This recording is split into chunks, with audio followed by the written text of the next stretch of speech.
Media sosial itu sudah menjadi tempatnya orang flexing, tempatnya orang narsis, dan tukang pamer.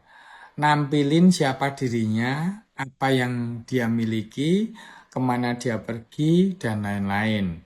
Sebenarnya wajar setiap orang itu mencintai dirinya sendiri, dan sesekali tampil beda atau tampil unik di depan orang. Tetapi kalau keinginan untuk selalu diperhatikan oleh orang banyak, dikagumi oleh orang banyak itu terus-menerus, sifatnya menagih dan menekan dirinya untuk selalu pamer, itu sudah masuk dalam gangguan kepribadian.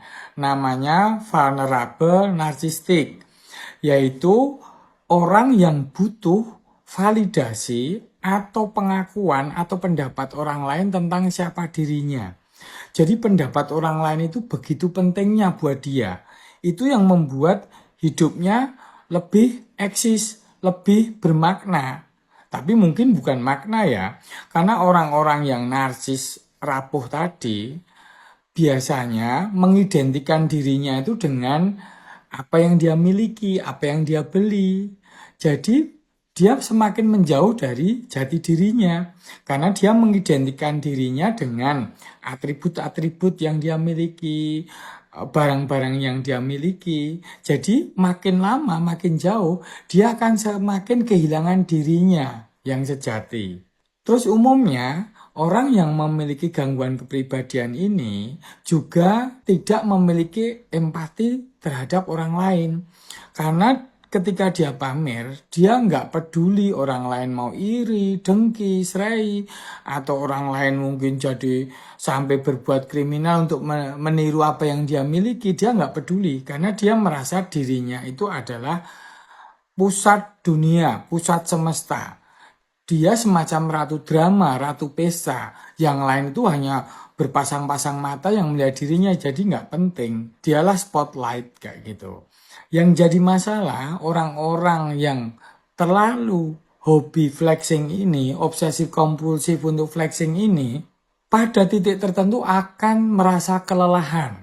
Karena orang yang flexing seperti ini biasanya eksistensi dirinya dia dapatkan ketika dia pamer. Sama seperti orang yang berenang di lautan yang luas.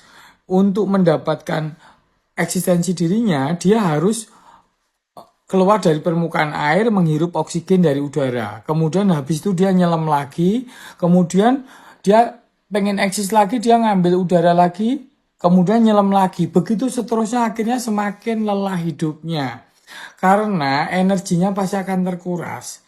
Dan umumnya orang yang tidak memiliki empati terhadap orang lain ini, hubungan sosial dengan keluarga maupun sesamanya orang lain itu sangat renggang. Jadi dia umumnya akan merasa semakin insecure, gangguan kecemasannya makin meningkat, dan pada titik tertentu akan mengalami gangguan depresi.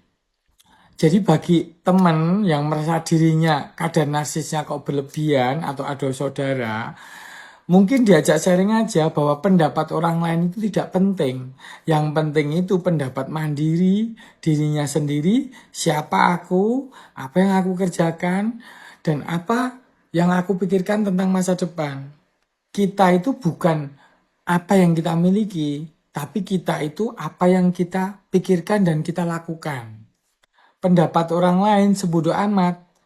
Karena setiap orang harus menjalani jalan hidupnya sendiri-sendiri, memanggul bebannya sendiri-sendiri, dan menempuh sukacitanya sendiri-sendiri. Jadi sekali lagi, sebodoh amat pendapat orang lain. Yang penting aku tidak merugikan orang lain dan merugikan diri sendiri.